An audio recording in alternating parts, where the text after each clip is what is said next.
আজকে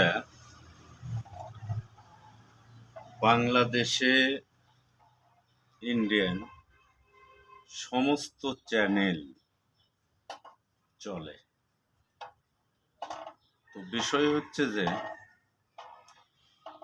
বাংলাদেশি কয়টা চ্যানেল ইন্ডিয়াতে চলে, এটা আমার প্রশ্ন।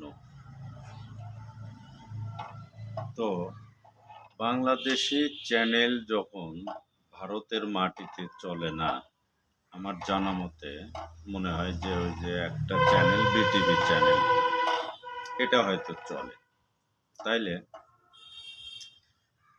আমাদের দেশে অনেক চ্যানেল আছে, অনেক মিডিয়া আছে। যদি সেইটা ভারতে না চলে, তাইলে ভারতের চ্যানেল কেন বাংলাদেশে চলতে হবে? আর বাংলাদেশ থেকে কেন লক্ষ লক্ষ ডলার তারা নিয়ে যাবে? আর এই ভারতীয় চ্যানেলে যেসব বিভ্রান্তি ছড়ানো হয়, বর্তমান হচ্ছে, তা আমি মনে করি যে যেমন ভারত আমাদের চ্যানেল ওই দেশে চলে না, তেমনি ভারতের কোনো চ্যানেল আমাদের প্রয়োজন নাই। কেন নাই? আমাদের দেশের যে চ্যানেলগুলো আছে, এই চ্যানেলগুলো নিয়েই আমরা থাকবো, এই চ্যানেলগুলোই আমরা শুনবো, দেখব।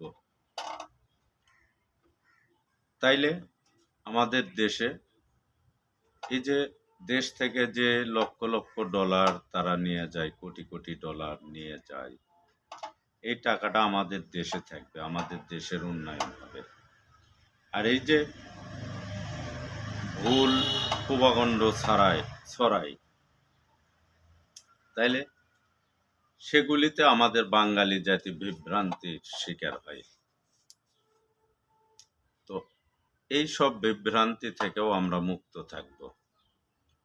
আমি অন্তর্বর্তীকালীনে যারা আছেন সরকারে, তাদেরকে আমি বলতে চাই যে আমাদের এত বাইরের চ্যালেঞ্জ দরকার নাই, বিশেষ করে ভারতের এত চ্যালেঞ্জ আমাদের দরকার নাই। আমরা দেশেরটা নেই, ভালো থাকবো, খুশি থাকবো। আর এই কোটি কোটি ডলার আমরা ভারতকে দিতে রাজি না, তাদের এই চ্যালেঞ্জের মাধ্যমে। তো তাই ভারতের সমস্ত চ্যানেল আমাদের দেশ থেকে আউট করা হোক, তাইলে আমাদের দেশের লক্ষ লক্ষ কোটি কোটি ডলার উন্নয়ন হবে। এইটা আপনারা একটু বিবেচনায় নিয়ে ভাবে চিন্তে দেখবেন। এটা আপনাদের প্রতি আমার রিকোয়েস্ট থাকলো, অবশ্যই এইটা আপনারা ভাববেন। ভারত আমাদের বিরুদ্ধে কাজ করে, যে ভারত আমাদের জাতির বিরুদ্ধে, যে ভারত আমাদের দেশের বিরুদ্ধে, যে ভারত আমাদেরকে অল টাইম